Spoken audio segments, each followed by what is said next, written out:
The Owen James Report is brought to you by This program is brought to you by the Grace Kennedy Group. We choose to care. Grace Kennedy Money Services has been here for you and your family, here and abroad, because we understand that you're receiving more than money. You're receiving their love. Grace Kennedy Financial Group has been here for you because we know it's more than just investments, insurance, or banking. It's about security and creating a path to realizing your dreams. For 90 years, honesty, integrity, and trust. The Grace Kennedy Group, we choose to care.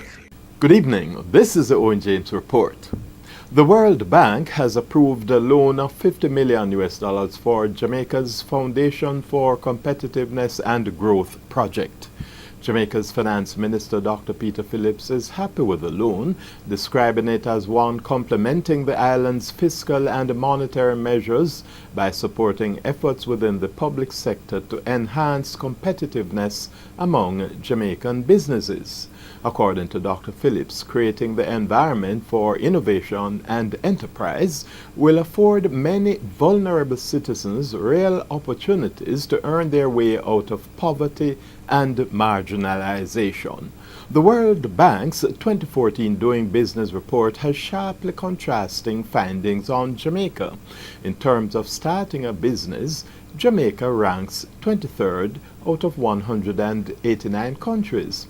On the other hand, the island is ranked 168th in terms of citizens and businesses paying their taxes.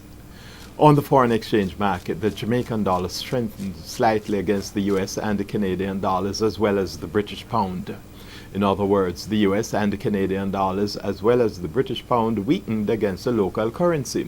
The greenback fell by 5 Jamaican cents, closing at an average selling rate of $112.82, whilst the Canadian dollar declined by 21 cents Jamaican, closing at $104.68. Sterling weakened by 67 cents Jamaican to close at an average selling rate of $191.42. A 3% gain by resurgent Lime helped to trigger modest advances in the Jamaican stock market indices today. The main JC index gained 197 points, or 0.3%. 24 stocks traded, with 7 advancing, 5 declining, and 12 holding firm. Now finally, National Security Minister Peter Bunting has praised the credit union movement in general for adapting to change utilizing information technology to stay relevant. Bunting was the guest speaker at the official rebranding ceremony for the Jamaica Special Constabulary Co-op Credit Union, now National Security Employees Co-op Credit Union. When I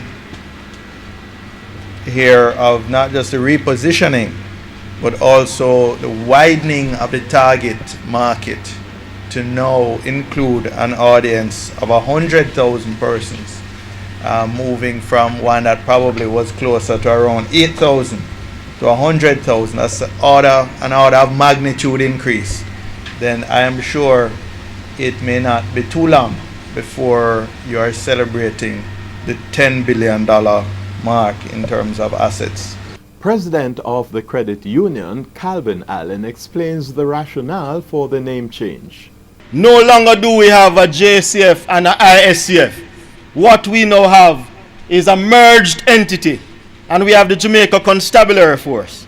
And so we as a board, from a visionary perspective, thought it was crucial that we keep in touch with what was happening. The newly rebranded credit union has donated a check for $1 million to assist former credit union members who have fallen on hard times.